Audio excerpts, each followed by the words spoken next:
My name is Mason Kerr. Today I want to tell you how in just one meeting everything I worked for was taken away. My boss let me go for underperforming, despite the fact that I was generating 45% of the company's income. The very next day, things took an unexpected turn. Before we begin, please subscribe to the channel and comment below where you're watching from. We need sharper talent who can hit bigger numbers, Victor Langford said, sliding the termination papers across the executive boardroom table. The company's going in a new direction. Mid-40s, nearly a decade as senior client director at Kestrel Dynamics in Riverpoint, Mid-State. I'd grown a portfolio worth almost 40% of our revenue, earned through long days, constant travel, and trust that took years to build.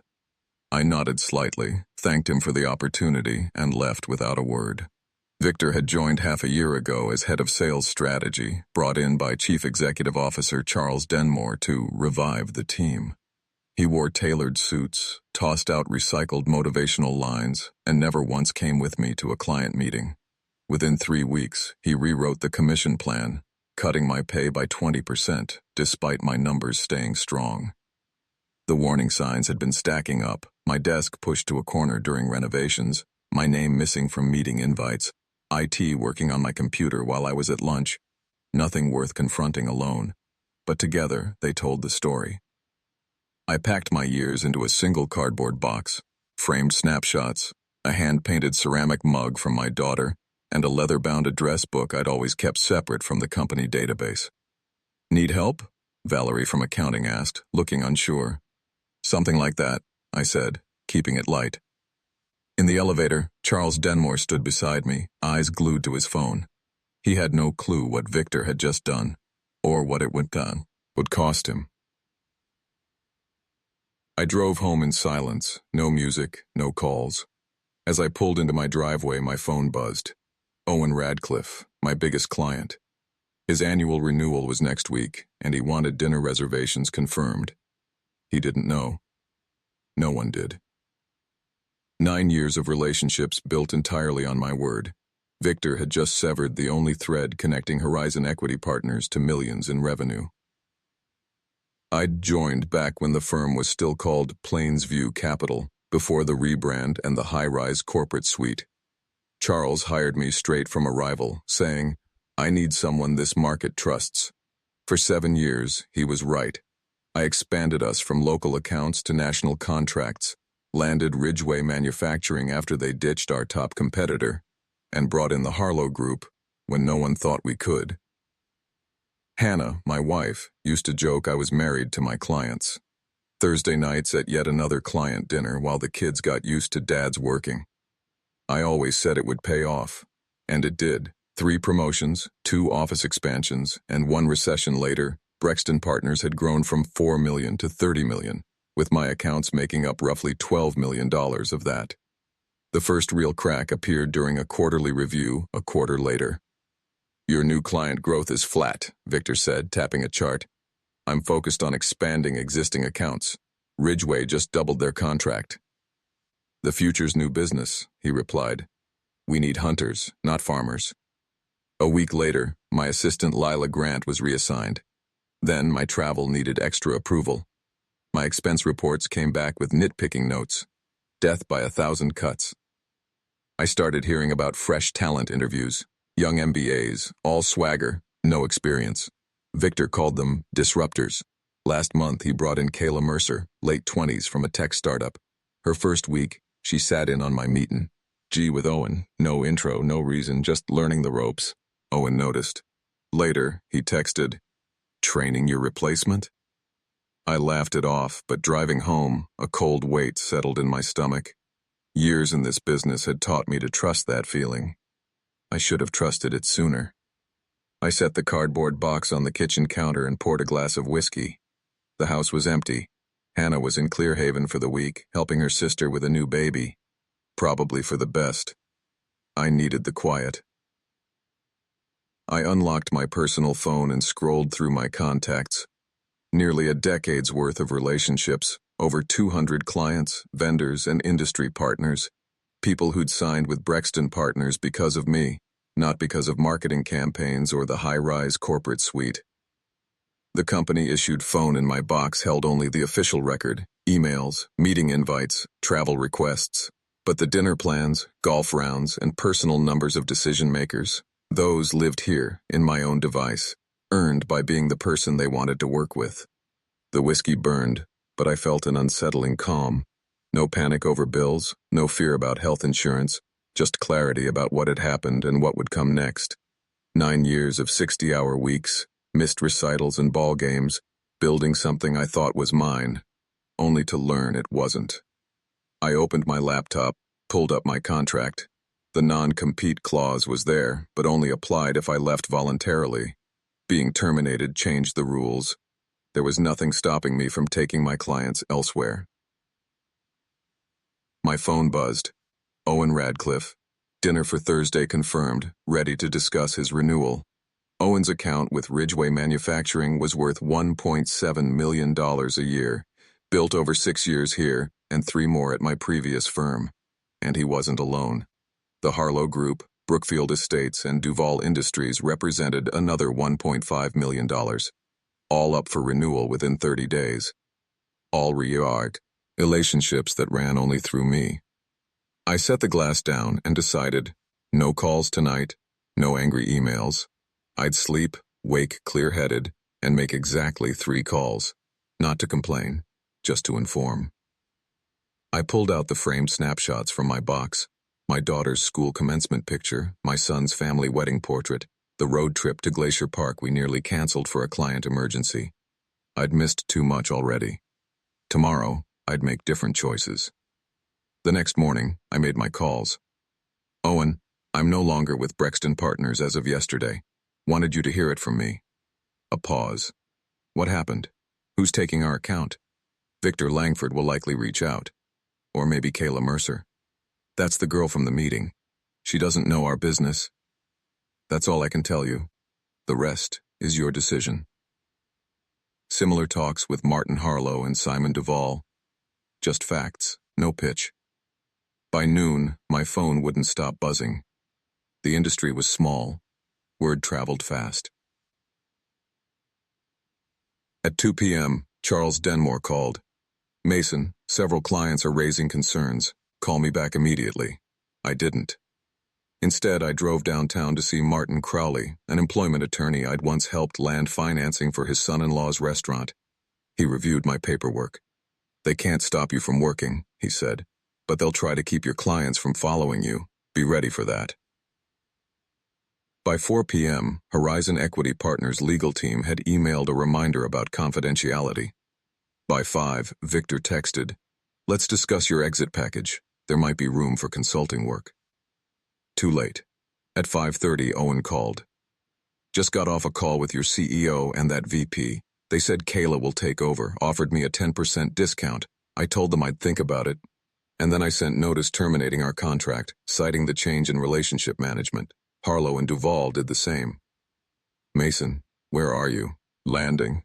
Because wherever it is, that's where we're going. That night, 3 more of my accounts ended their contracts. By morning, the total was 8, over $3.2 million gone. Charles called an emergency executive board session.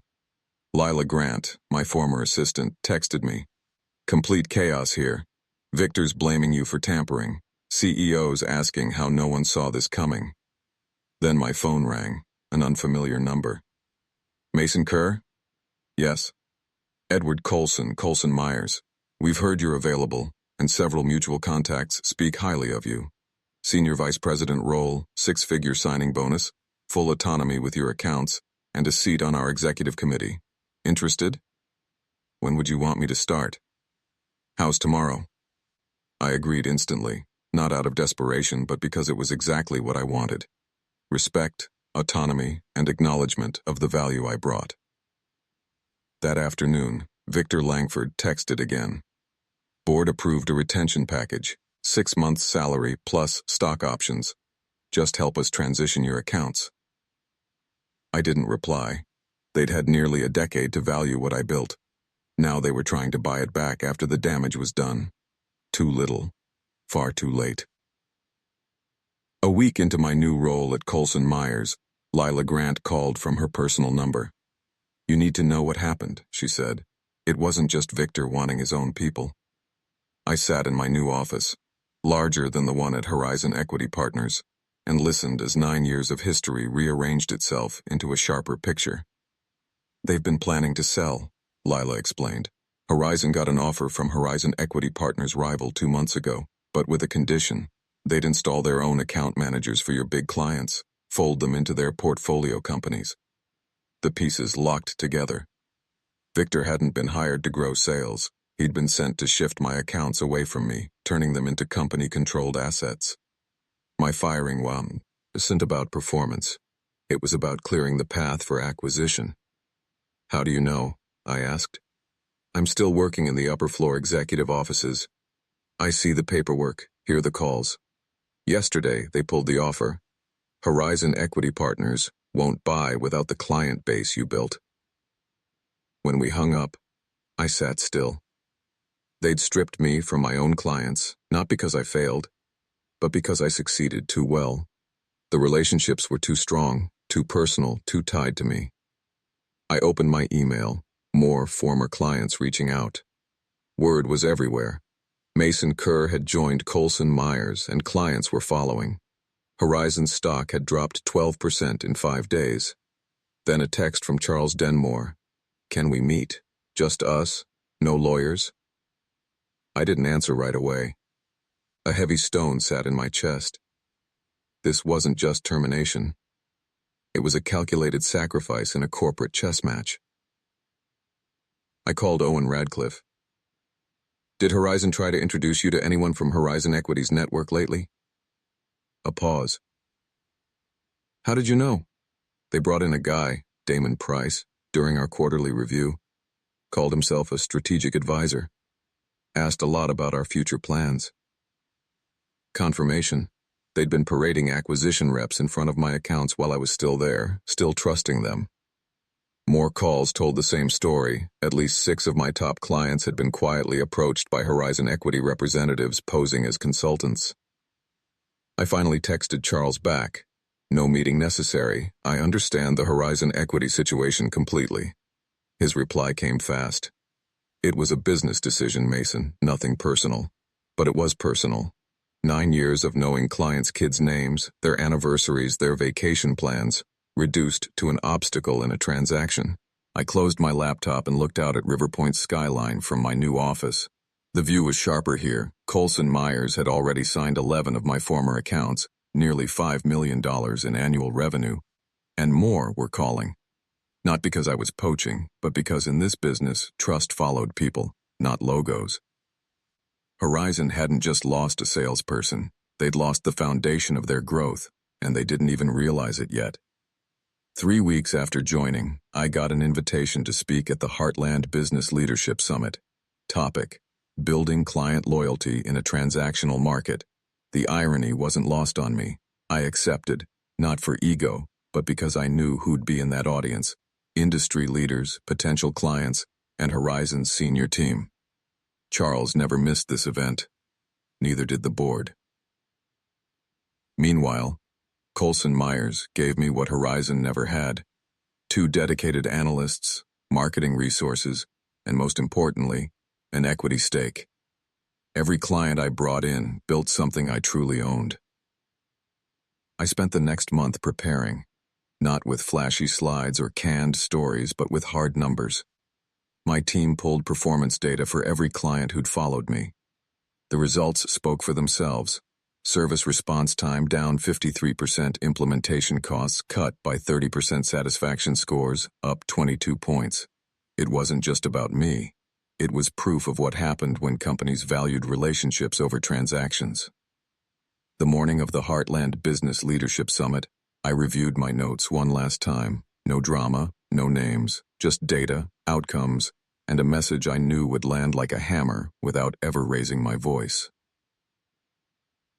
Walking into the hotel ballroom, I spotted Charles Denmore by the coffee station with 2 board members. His jaw tensed when he saw me. I nodded slightly and kept moving. The panel started with safe questions about market trends and tech disruptions. When it was my turn, I spoke plainly.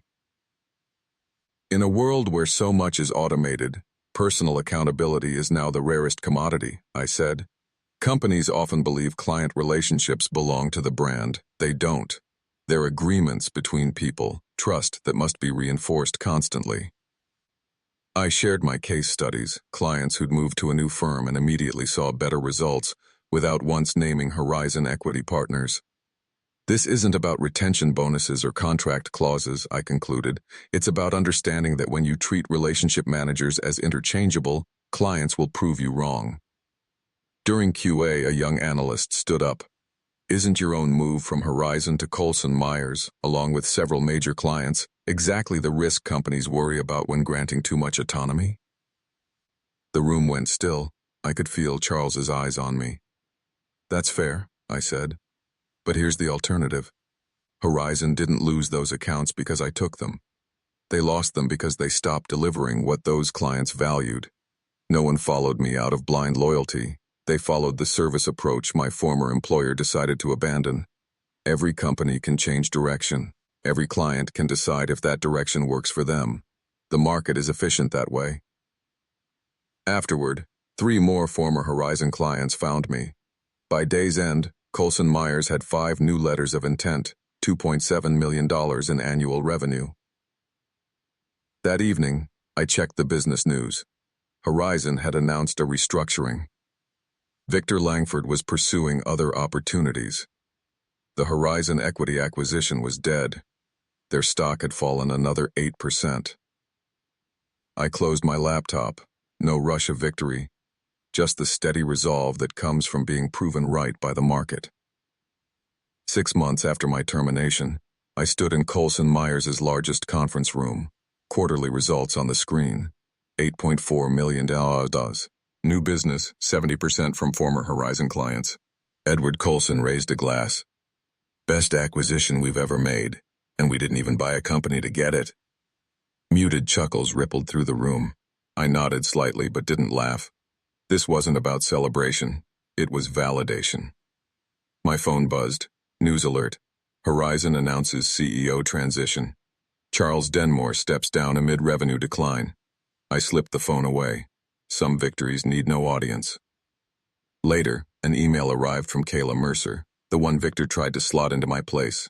I've been let go, along with most of the sales team. Any chance Coulson is hiring? I forwarded it to HR with a note. Worth interviewing. Not her fault. As I left that day, my assistant handed me an envelope from a courier. Inside, a handwritten note from Charles. You were right. I put transaction over relationship and cost the company everything. If you're willing to have coffee, I'd like to apologize. I folded it into my jacket pocket. Maybe someday. Not yet. That evening, driving home, I passed Horizon's building. The sign was coming down. The Business Journal had reported they were downsizing to a suburban office. I didn't slow. Eyes forward. Exactly a year after Victor had slid those termination papers across the table, I signed my partnership agreement at Coulson Myers. The firm had grown 34% since my arrival. My portfolio now brought in nearly $20 million a year. Hannah walked in with 2 coffees. Signed and official? Signed and official. She studied me. You don't look as happy as I thought. Just thinking about what I'm building here, and doing it right this time. That morning, I'd approved 3 new account manager hires, each with the same profit-sharing structure I'd negotiated for myself. No one here would build something only to have it stripped away. My phone buzzed. Owen Radcliffe. Congrats on the partnership. Knew you'd land on your feet. Thanks to clients like you. No, he said. Thanks to you being who you are.